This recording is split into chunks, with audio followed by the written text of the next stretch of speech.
start with Chris Reinhardt from Human Head Studios.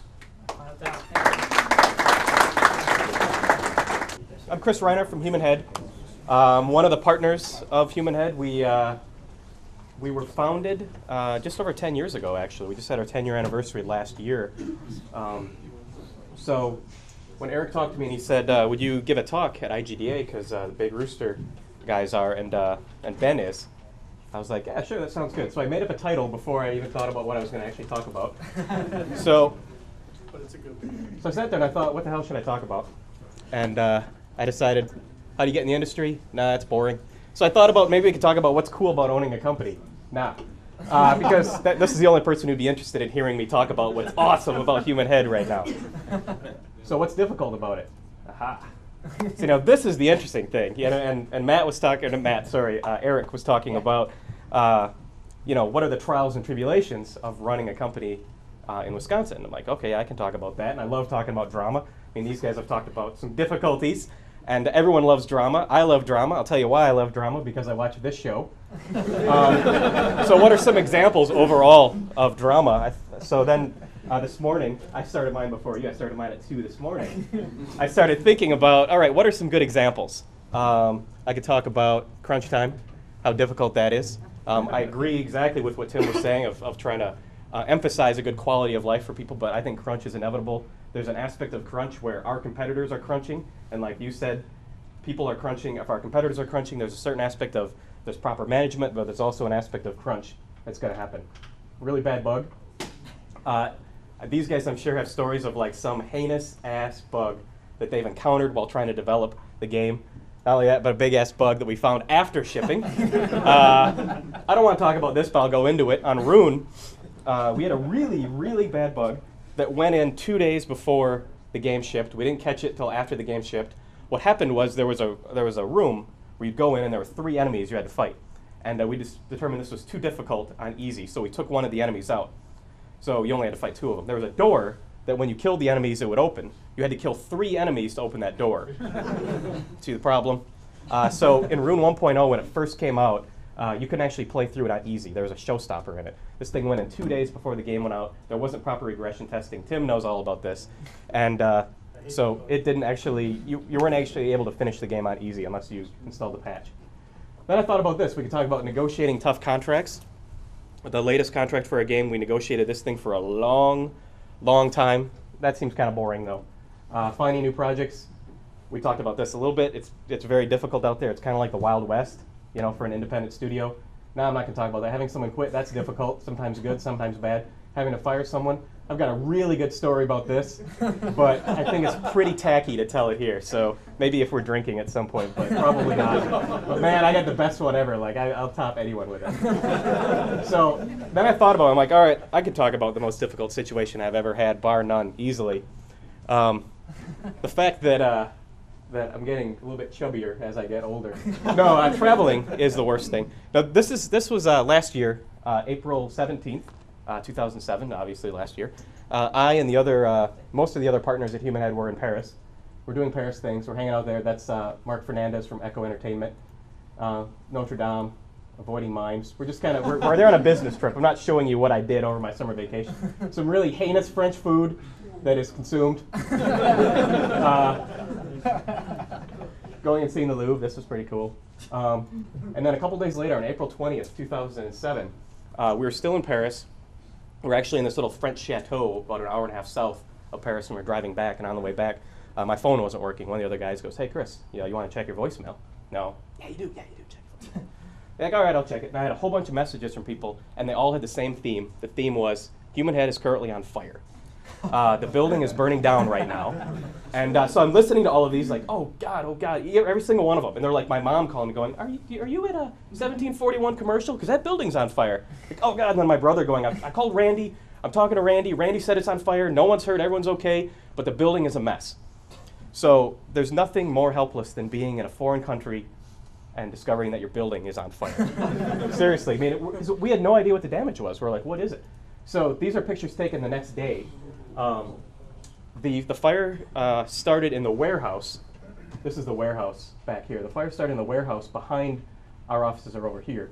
It was in a small room tell me you don't think that this is what would cause a fire. Small room, there's an electrical short in that room, and that's the room where our landlord stored turpentine. So fire starts, the fire spread, the fire completely destroyed this warehouse. This is another shot, you can see the warehouse over here. This is actually within the warehouse. Obviously the van was completely destroyed that our landlord owned. This is from our office, the back wall looking out into the warehouse. This is another shot looking out. You know, I'm not trying to make light of it, but we did get some pretty good texture reference out of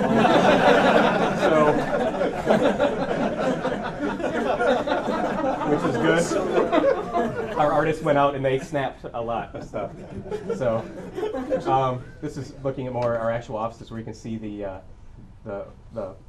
fire department smashed out windows in order to get in there. So this is actually in the building. You can actually see this is the back wall. This is my office. It didn't get it that bad, actually. Soot was pretty much covering everything. I mean, from it only went into our office a short distance, like the fire. A couple of offices, my office was okay, a couple other offices were trashed. It only came maybe 10 feet into our actual building, but the entire building was covered with soot. Everything was, it was really, really disgusting. Because, I mean, there was just soot on everything. On my windowsill, this is actually kind of cool, but my windowsill, it was covered with soot, and I had like swords and ninja stars and other sort of cool things like that.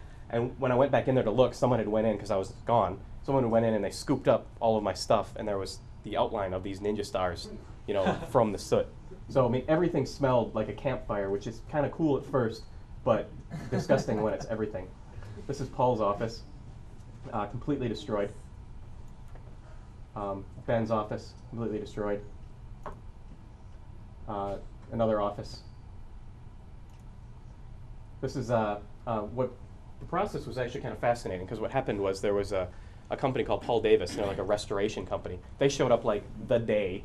They were hired by our landlord. They showed up the day, and they came in and they started pulling everything out, because desks and all that stuff, basically what they do is they take it, and then they'll take it back to their warehouse, and they try to treat it. They treat it chemically, they hit it with ozone, and then worst case is they kind of leave it in their warehouse for months. You know, that like kind of time heals all wounds, time will kind of dissipate the smell after a while. And ultimately, the way it works is they take it, it's interesting because there's no charge for the cleaning unless they actually clean it. If they don't get it cleaned, they'll just take it and then it gets tossed, and they don't charge you for that. So we actually had them take a lot of our desks. Like my personal desk was destroyed from water damage, but a number of desks were taken and they were cleaned, and we actually managed to salvage probably about half of our I think less than that actually. And if any of the insurance people are here, nothing was set. No, I'm just kidding. More destruction overall. Some areas weren't that bad actually. I mean, the carpeting is destroyed, the walls are soot covered. Our theater was actually not too bad. I mean, our theater chairs were very stinky. Paul Davis took these, they cleaned them. We actually have the same chairs back into our theater now. So there was a number of things that were saved. Some really high dollar things like this were saved. So all of our stuff was taken out. This was the day, you know, we pulled everything out, all of our computers, all of our monitors, everything. Some of these monitors still work, but the interesting thing about them is once they've gotten smoke in them, smoke is really acidic. So what ends up happening is the lifespan of these monitors is greatly reduced. You actually have no idea how long the thing's going to actually survive. You know, it might fire up, might work, but a week later, 2 weeks later, something like that, maybe a couple months, it'll just die. So we ended up getting a temporary storage space. We threw all of our computers into a single room with a dehumidifier in order to try to, you know, dry them out so that we can hopefully extract the data from it. And I do want to mention we actually had no significant data loss. Most of these machines we managed to get everything off of the actual hard drives. Some of the hard drives made crazy noises and were running really slow, but we did manage to get pretty much everything off. A couple things were lost. All major data pieces were not lost. All of our stuff packed up in storage. More stuff packed up in storage. A lot of this stuff basically stayed in storage for months and months until we actually got back to it, because we moved into temporary office space, worked there for a while, and now we're back into our space now that's been rebuilt. So this is actually a video. This isn't a Rick roll.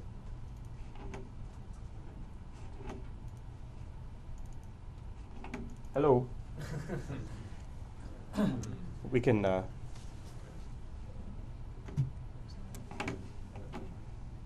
am I over here? No.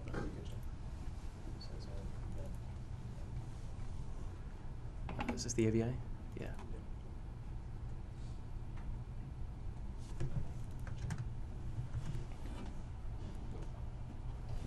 So this is actually video footage of walking through the space the day after the fire.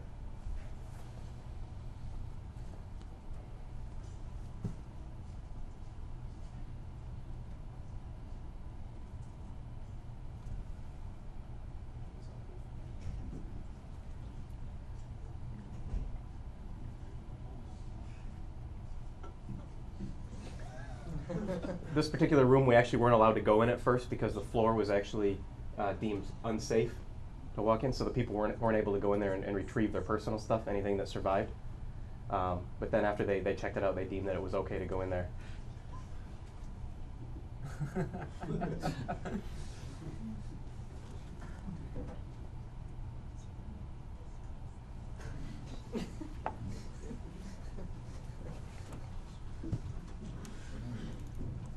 Back to the...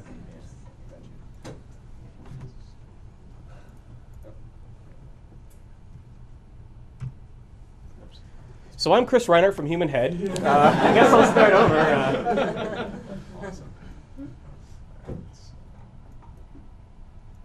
Go ahead and just go to the next one. You can just leave it here. Everyone can see this? Yeah, so the important parts are no one was injured, no significant data loss. Like I said, the fire started around 2 in the morning. We actually had people that were there around 1 o'clock, and they... Oh, cool. We actually had people there around 1 o'clock, and they left. But the fire started around 2 o'clock, so no one was injured, thankfully. No major data loss. Took us about 6 months to rebuild the space. On a positive note, we actually fixed a bunch of shit that was wrong in it. We had, in the original building, when it was built, we had about 10 or so leaks from the roof that were coming in. So they had to tear the entire roof off, and they put a new one on, which is good, so now we only have like 5 leaks. Which is awesome. So, and then there was some air conditioning stuff that was broken with it. They fixed all that stuff. We kind of made some cosmetic changes to the actual space itself. So that actually worked out kind of well. Then the other thing that was also kind of an interesting positive from it is that back warehouse space, our landlord was using it to store all their stuff. Now that it's gutted and they're going to rebuild it, they're rebuilding it as office space, and we're planning on expanding. Like these guys, we're actually hiring as well. So we're at about, what are we at? We're at about 40 people right now, and we're going to expand up to 75 in about a year. So because we're starting a second project very soon. But we're actually going to expand out into that space where the warehouse was, so we're all one large space. So overall lessons learned from this. That's a good one. That's a better one. Definitely get insurance. Make sure you have enough. Make sure you understand. I mean, I'm not giving you guys exactly the history of insurance and all that, but there's different types of insurance. Make sure you're positive that you're covered on everything that you have. Salary insurance, very important as well. This would protect you in case of, say, a fire. And basically what this is your people are covered for X amount of time, that their salaries are totally covered by this. This is a good one, too. I highly recommend this one. We didn't have sprinklers in the office building, which is part of the reason why the fire spread. We have sprinklers in the office building now. There's actually an interesting story with when they were rebuilding it. They went and they brought a guy in from California to bring the building up to California code, because apparently Wisconsin doesn't have much in the way of like fire code rebuilding, which is odd.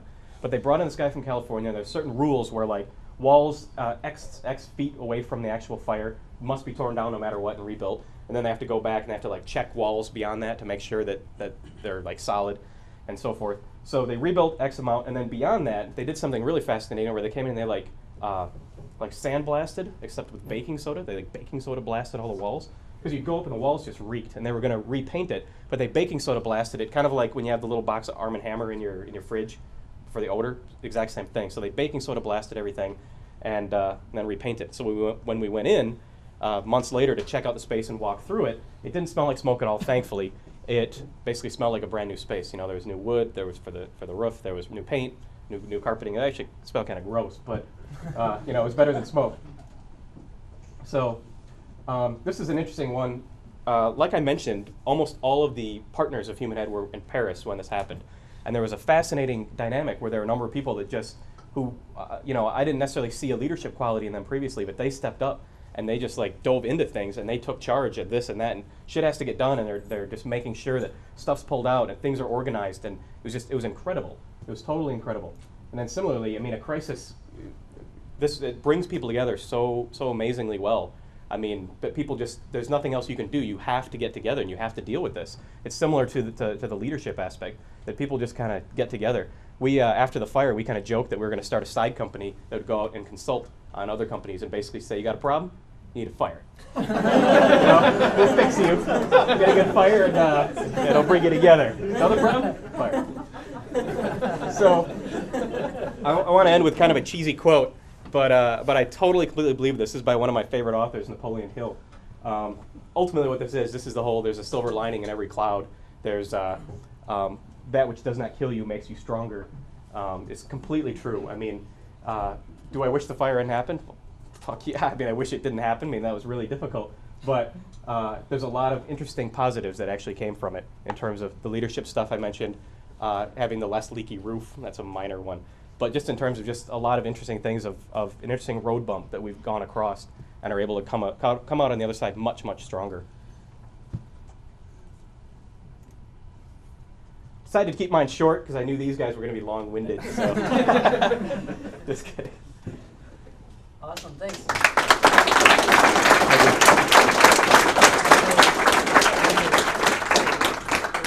All right, yeah? 15 minutes of Q&A, but do you want to do? Yeah, I have a couple announcements quick I'll do before our quick Q&A thing. Let Chris's talk sink in a little bit. First thing of note is the IGDA as a whole has been going through some transitions. And one thing we're working on, as at least the United States chapters are working on, is some more formalization of the entire group. And what that hopefully means for us is more regular funding, help with renting space, getting beer. Beer is very important, and any way we can make that happen is something we want to be a part of.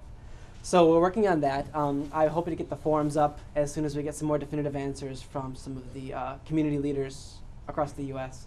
Eventually they're going to do this for the whole world. But IGDA US wants to formalize all the chapters in the United States that have come through with some documentation that we have to go through. They want to formalize each of the chapters. There will be rules and regulations and things that we need to sort through. But that's something we'll go over in the next meeting.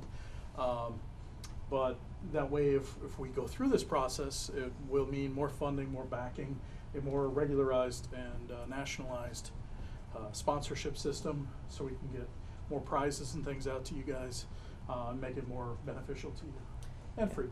For a group like ours, it's yeah, definitely going to be a good fit, I think. So, but we'll get more information on that as it kind of comes down the pipe. Second announcement, being at Herzig, I think it's appropriate to mention that the IGDA does sponsor student chapters, and there is a student chapter currently in Green Bay, which actually makes up a good amount of our volunteers here, who we're very grateful to have. But go to our website, and there's a link to theirs. If you go to igdamadison.com, there'll be a link for the student chapter, and that's their group. And whether you want to talk to them or myself or Tim or any of us really, we'll be able to help you get a group started here in town. A lot of our professional chapter members are more than happy to come and speak at the student chapters, and it's just a great way to grow our community. So there may be an initiative can start up there. PBR and Night Ranger will get you back. PBR, very important, very important. Other than that, let's start our Q&A then, eh? So I guess without further ado, for all three of us, any of us, go ahead and throw out your questions. Are there currently any internship opportunities at any of your companies? Ben, you want to start? Yeah, we do QA internships, quality assurance internships. We actually have one quality assurance intern right now, and we're looking for 2 more. The reason we usually do quality assurance interns is that way, you know, if you do have some other skills other than just QA, it's a good way to get you used to the company and also provide some useful both actual QA testing and focus testing. So that's usually what we do with our internships. And actually, Kurt Henderson, who's got the Black Flag t-shirt on over here, he's our lead QA guy, so he'd be the guy to talk to about that. Yeah, we're definitely looking for 2. Chris, programming or art? What are you looking for? Well, personally, I do more on the art side kind of thing. We do look at interns, definitely. I mean, we kind of do it on a case-by-case basis. We don't have something like on our website saying, hey, we're currently looking for interns. But if someone's interested and they do contact us, we do bring them in and we talk to them specifically about, you know, will you be basically a good fit? Because we've got an interesting history where I think every single intern we've ever had, we ended up hiring. So I mean, we're actually pretty selective about interns as well as pretty selective about people we interview in the first place. So we're always looking. Not surprisingly, ours is fairly similar to Chris. We don't have a formalized internship program. We do it on a case-by-case basis. Usually the interns who come in, we require a fairly high skill level of our interns, because if you don't have a fairly high skill level, it ends up being almost a one-for-one with the person who has to actually show you what to do. And because we're fairly small, we can't afford to lose somebody 100% of the time to teach you 100% of the time. So typically, by the time you even come in as an intern, you have a fairly high skill set, which is probably why interns tend to get hired. Yeah. Because they usually are pretty good by the time they get there. But it's on a case-by-case basis. We'll probably be doing QA internships later in the fall when we start QAing our downloadable titles. I got Next. a question. Sure. What was the coolest thing lost in the fire? It's gotta be something you guys really missed. The coolest thing lost in the fire. Let's see. You know, I'll be honest, most of the stuff that was lost was like desks and chairs and stuff like that no one cares about. Really? No Spawn figurines or anything like that? No, there were a number of figurines that were lost. Yeah, that's what I'm There concerned was about. there was a good chunk of personal property, so you'd have to ask individual people. I had a couple of swords that were kind of beyond repair right now. Did you get your ninja stars back? I have a Ninja Stars back. Okay, I good. got one Orange sword made that's, those made it, yeah. Those made it, yeah. Like the stand-up made it, yeah, nothing crazy was lost actually. Cool. Just a number of things smelled bad for quite a while. Got a lot of water damage. What's it? A framed nails poster, 9-inch nails poster. Oh, that sucks. Yeah. Was it yours? Times Yes. is hard. Times is hard. Missing Boobah went through a crazy transformation. That thing's still around though. Lost its Just head, the but head it's still is around. The melted. Boobah lost its You head? said The cool boob, things. yeah, the Boobah. You said Hey, cool man, things. whoa. That thing is crazy. No, even when he brought it out, its head all was blackened and turned in, and he pressed its foot, it still danced. We knew things were going to be okay from that moment. That's really what pulled the team together. The propane tank that Dave Halstead kept in his office for a long time, that made it. Did it? Like when I heard about this thing, like, Dave, did you Oh, have a what are the propane odds? tank in your office? He's like, yeah, I got rid of that thing. Thank you. I was very concerned about the toys. Yo, maybe you should edit that and take that out. I've spoken to a number of hobbyist developers, particularly two groups in Wisconsin who are currently working on a game demo, hoping to submit to a publisher and form a company. What kind of recommendation would you give to a group of hobbyist developers looking to go pro? Don't suck.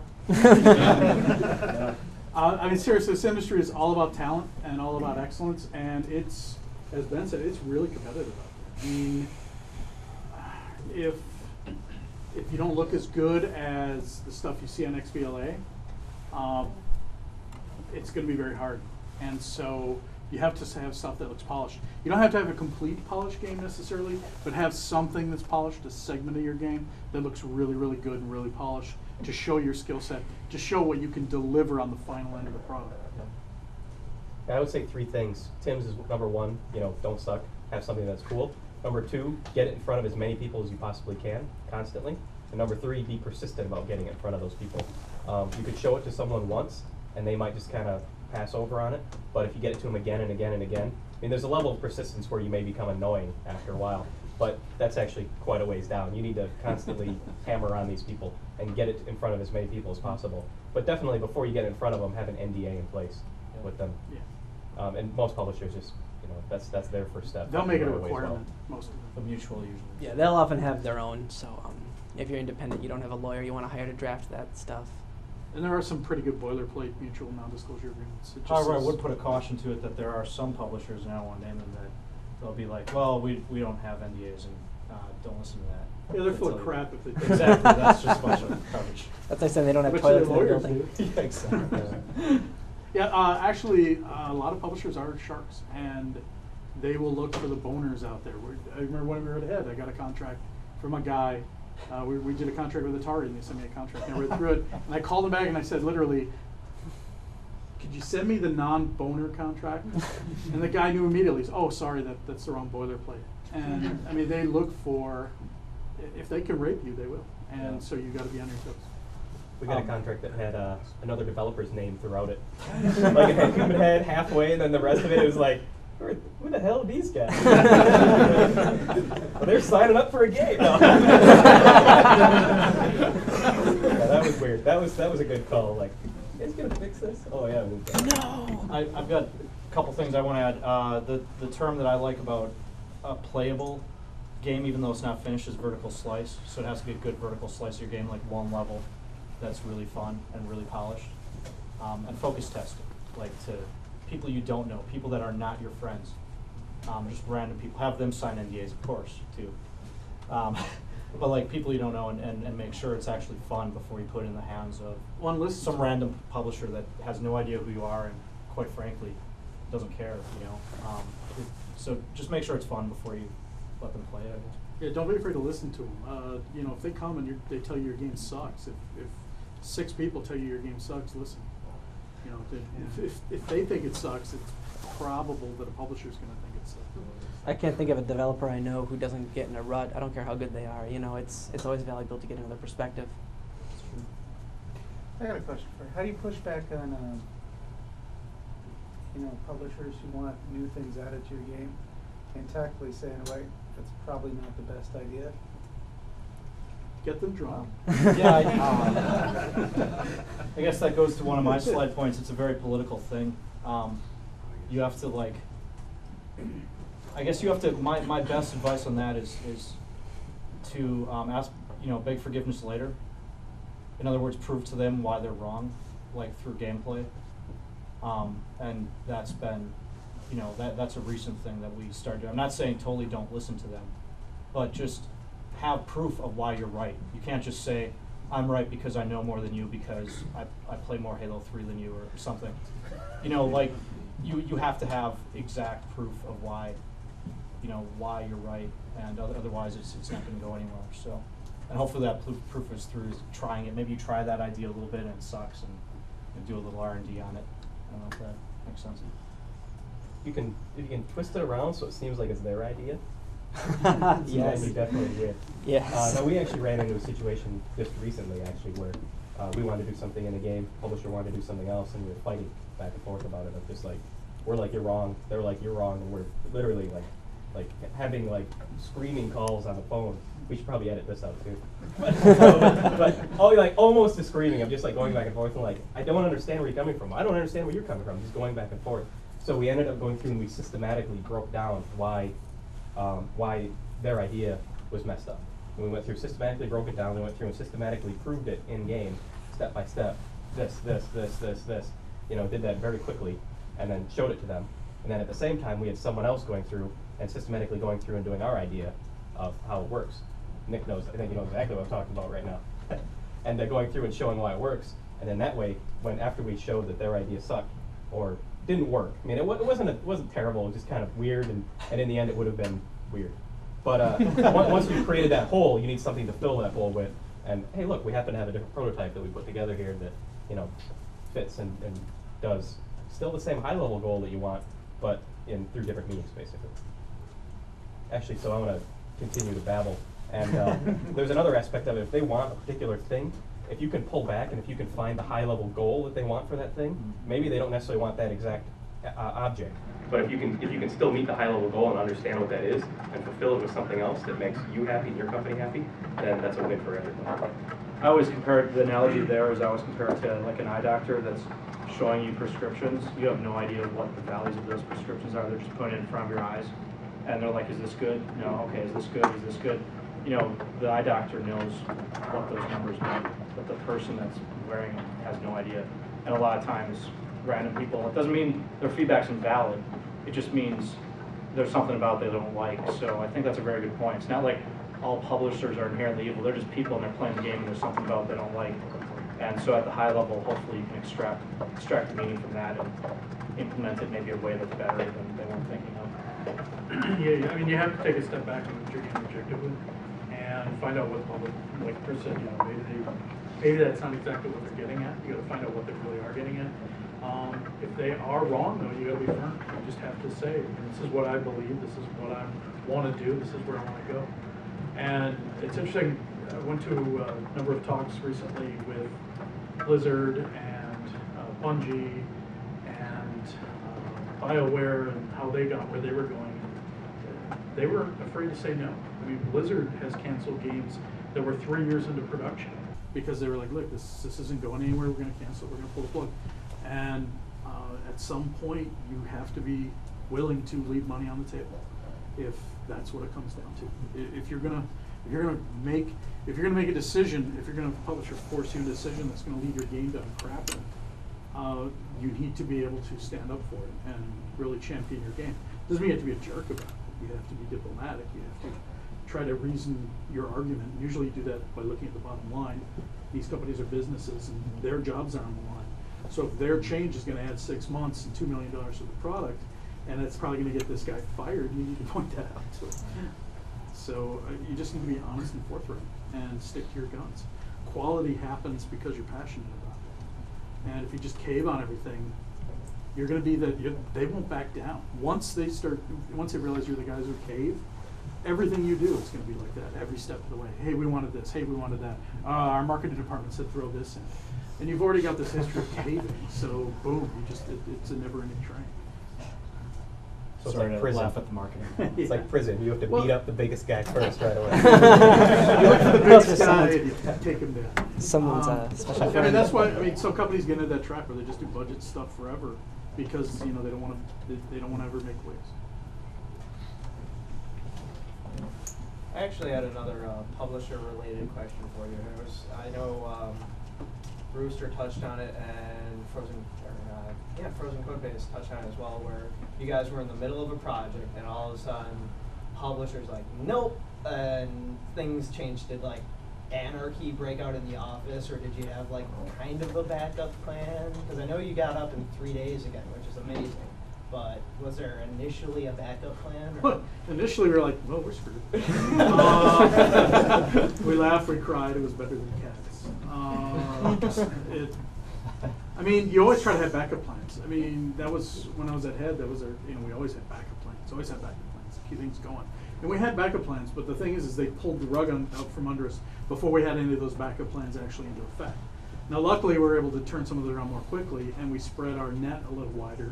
I mean, we had a long weekend. Basically, we shut down on Thursday, so technically we were back up on Monday. So 2 of those days were over the weekend. Basically, called people we knew, have a lot of contacts in the industry, and just say, hey, we just fell on our dick. We need to take it out and go. So we started going with your whole. Oh yeah. Go with the whole Camaro of game development. We need something It's to very do. real. We need to go. And so, we told people what was going on. We were very honest about it. We didn't try to hide it. We were upfront. Hey, this is what's going on. And so people were like, well, shit, you guys are talented. You guys are veteran. Here's some stuff. And that quickly built. And by, Monday, we were into a project. By the end of that week, we had a second project that we were into. And so, you just got to keep going. And so those backup plans, some of them, one of them did come into fruition. We just had to pull it out. But if those hadn't come together, that would have been it. And I'd be working in California or something like that. Ben, did you? Yeah, I mean, ours, most of the difficult things I talked about, such as like adding split screen, adding dynamite, there was certainly a lot of, even though I said, we ended up doing them in those 2 cases, there was definitely still hesitation. It's not like we're just like, oh yeah, okay, I guess we'll do it, whatever. I mean, there was a significant amount of fighting back and forth, even though we did end up eventually doing it. And I think that, I guess the thing is that we kind of knew already because of that a change would have to be made after the project was over. And so that's how my situation is a little different than what Tim's describing. In other words, we knew that that's just how business operates for that particular publisher. And that realization just kind of furthered, I think, our resolve to just get it done, do the best we possibly can within those constraints. And get out there and use it as a learning experience. And I think everyone was on board with that. I mean, once we figured out that we have to do this, it became an issue of, well, we want to keep getting paid, and that was really important. And unlike, a lot of our staff is fairly new. We have people that, a lot of these guys, our whole staff is amazing. But yet there's a lot of people that, they've only been in the industry a year or less in even some cases. And so it's not like we have a staff of veterans that can withstand not getting paid for a few weeks or something. So we knew that this was going to have to turn in from a project that we want to be really innovative and really awesome into something that's getting us what we need to that next step of being innovative. And that's, the new project that we're doing, and also the project we're doing with Sierra Online.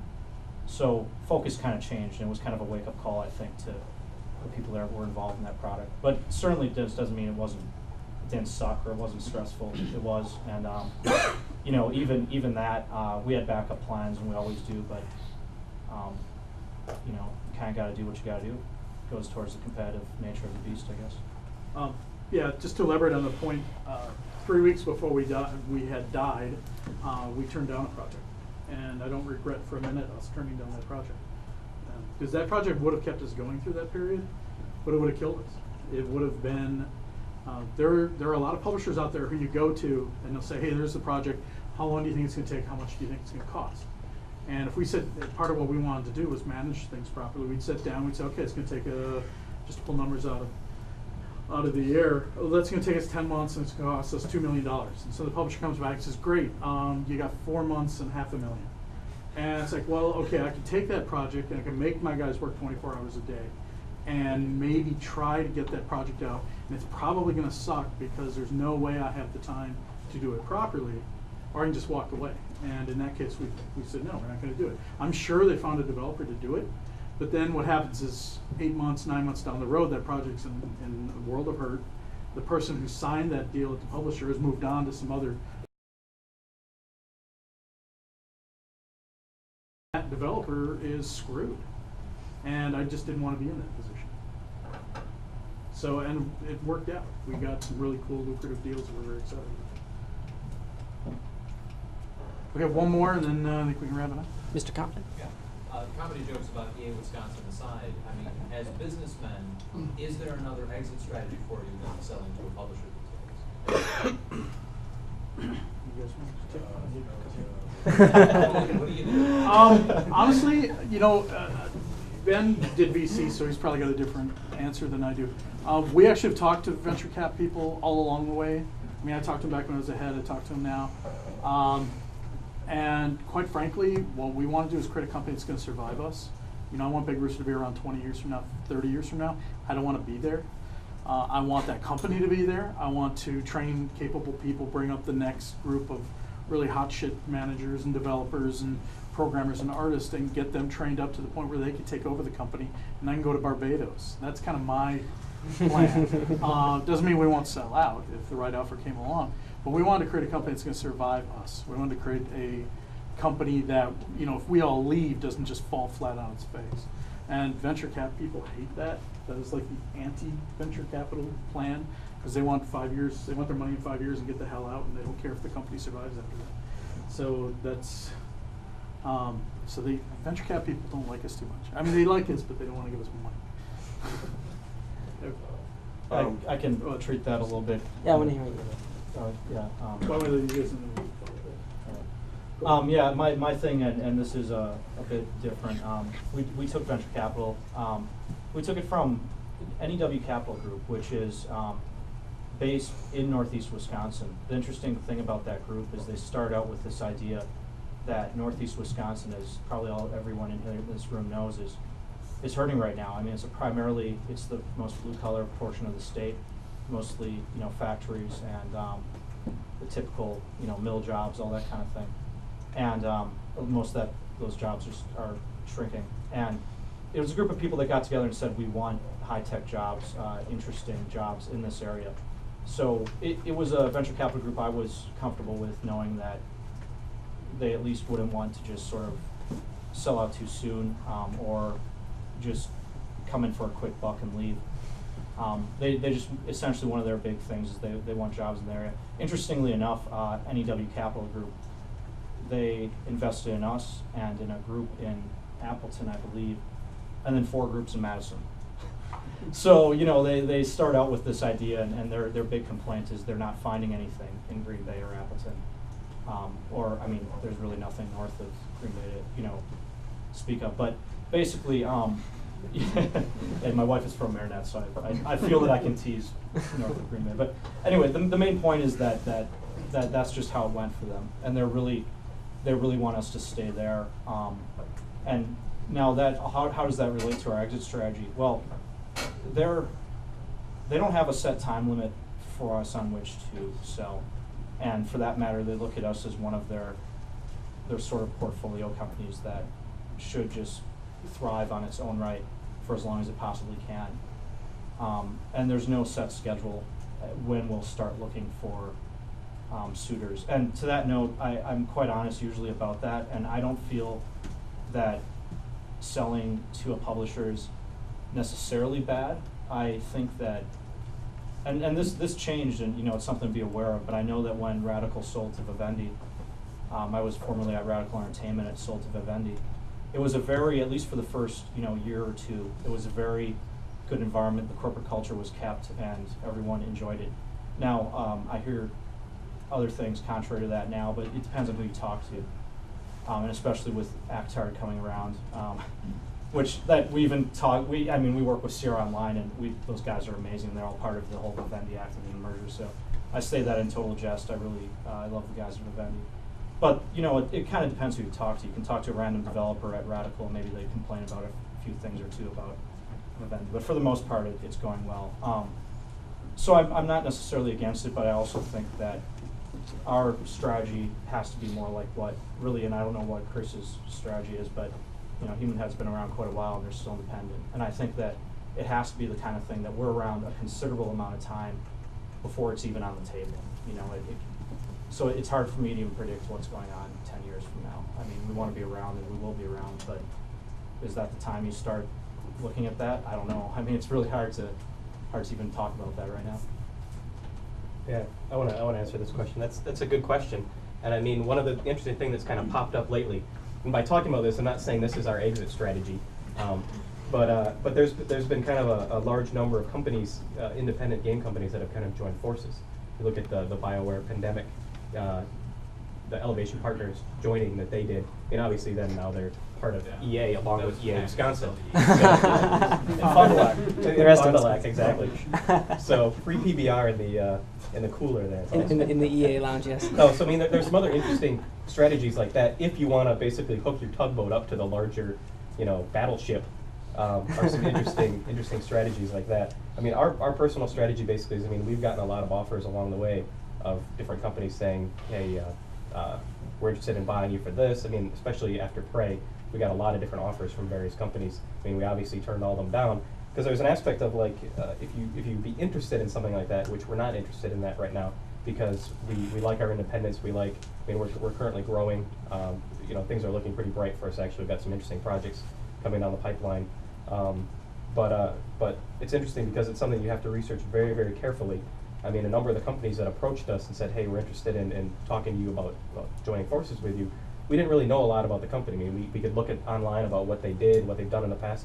We don't know about them personally, like working with them or anything like that. And it seems kind of absurd to just join forces with them without knowing anything about the people. And like, what is their culture like? How is your culture going to change when they kind of take you over? Because Ben was talking about like the Radical being taught, you know, that their culture stayed the same, but now you kind of hear that it's changed. Then you hear other stories about like Firaxis being bought by Take-Two and Irrational being bought by Take-Two, and now they're renamed Take-Two or 2K Boston, and there's a certain aspect of like, it's almost like how long before their culture just kind of stomped out by the larger monolith.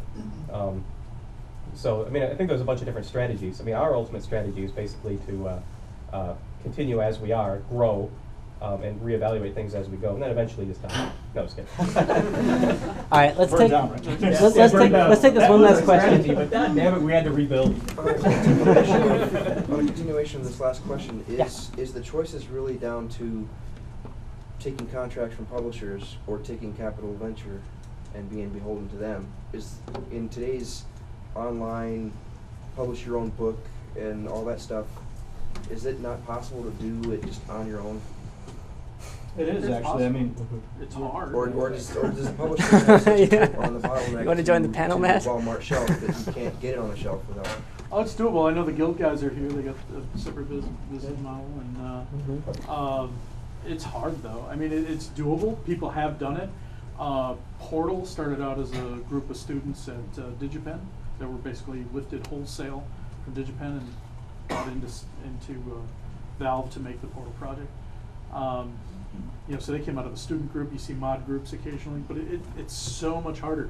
It's hard to underestimate how difficult it is. I mean, when we started Head, it was, hey, we got a bunch of guys, we kind of know game stuff, we've got a history, let's do some stuff. And we had publishers lined up, and it was like, you know, we got a contract pretty quickly. It's a lot Actually, harder. it took us a year. Well, it took us. Well, we were going to duck it down to 2 for a while. But That's a different story. that's a whole different story. That's a whole night stop. It would have been awesome. Ours would have came out before they were student. That would have been great. But the bar for quality is extremely high. The audience is brutal. I mean, Screwjumper looked polished. It looked complete. And they were pretty tough on that. And I got to tell you, there's a lot lower rated games out there than Screwjumper. And Especially now, it's not like it was Even 10 a year and a years half. ago or something when games usually ranked in the 80s and 90s. Yeah, I mean, people are brutal, and that bar is really high. So if your stuff doesn't look super polished, it becomes a niche product. That doesn't mean you can't find a niche, and you can't fulfill that niche and create an audience for yourself, but it's difficult. You have to somehow find those people. You have to create that audience. I mean, you're seeing things like Second Life was able to create an audience out of a niche and grow that into something pretty spectacular. But it's not easy. I wouldn't recommend it as a business plan unless you're moonlighting and you're willing to just sort of moonlight for a while and see. And your life isn't dependent on that success or failure. This retail's harder. PC is almost dead, which as a traditional retail model, which sucks because I'm a huge PC fan, a PC gamer myself. But the traditional retail model for PC is pretty much almost dead if you're not selling it to Walmart or World of Warcraft and spending a lot of money up front. There's something else too. RVCs are technically more like angels because of the amount they invested. And what I mean by that is angel investment usually is a lot less than venture capital. They're usually a lot less involved. There's good ways to do venture capital and there's bad ways. And if you just, I mean, there's tons of places out in California that'll come in and give you a bunch of venture capital and get your thing going, and they completely own the company and they do whatever they want with it. That's not necessarily a good way to go. You can do combinations, and that's really what we're doing. In other words, we have a strategy on which to make money with our games, and that should fund independent game development without having to take in additional investments. The more outside investments you take in, the less equity you have, obviously, the less control you have of the company, you know, and that goes not just for whoever the managing partner is, but just the team in general, you know. But I encourage everyone to look at, if you're thinking of doing this, don't just look at one or the other, you know. It's not a white and black world. Like, there's tons of angel investors in Wisconsin that just want to get something started and just get people working in Wisconsin because they know about our work ethic, you know. And it doesn't have to be like the kind of thing where you think of VC as just this big bad evil guy that's going to, you know, force you all to work on something that he's interested in or whatever. In fact, we ended up working on mostly original IP, and we're using venture capital, you know, and so I don't think there's necessarily anything bad about it. Didn't Filament say they were angel funded? I think Filament is. Filament? Yeah. Is anyone here from the guys? They didn't Well, make they spoke last time. I believe they said they were angel funded. Angel's another route to go, which is That would make sense. It is a From what I fantastic know about route those because guys. usually it's an interested person who's just got money and wants to invest in something and be part of something cool, and they're not looking for an exit strategy necessarily. They just want to be part of that growth. But yeah, I mean, there are other. I don't want to totally just shoot it down. I just want to say it's hard, and I don't want anybody going thinking, hey, I'm going to put a couple programmers together, and I got a friend who's an artist, and we'll make this really cool game with so many units. Because that's just a dangerous route. You got to go in with your eyes wide open. And there is a thriving indie development world out there, but it's not a lot of money. It's mostly people doing it for love. Yeah. Which is why you should be doing it anyway. You know what I mean? I mean. No, but I mean, we do it for love, but. But we're getting paid, yeah. We're getting paid. Yeah. It pays my bills. It's not like we're just if living my in job back of wasn't the van. paying anymore, Yeah. I'd have to go find a job. Right. Hence the Sleeping moonlighting. back in Camaro. Exactly. Well, that's the thing that is interesting. Games, and that's a company that's what people do. There's a guy that literally made a game like in the back of his van, and that's one route to go, where you literally make that sacrifice for a while and you do it that way. Well, Microsoft has XNA now, where you can literally make a game for Xbox 360 on a retail Xbox just using the XNA tools. They featured some of those games recently around GDC. Some were actually Gave some an award to go on XBLA. The Dishwasher game, Dishwasher Samurai, is going on XBLA. Yeah, that was a very cool game. There was a cool physics truck thing. The bubble truck. Oh yeah, bubble truck. So I mean, there's some neat stuff out there in development that people are working on, but it's mostly hobbyists, and it takes the number of people who do that who become successful. It's a rough road. That's pretty good. Thanks, guys.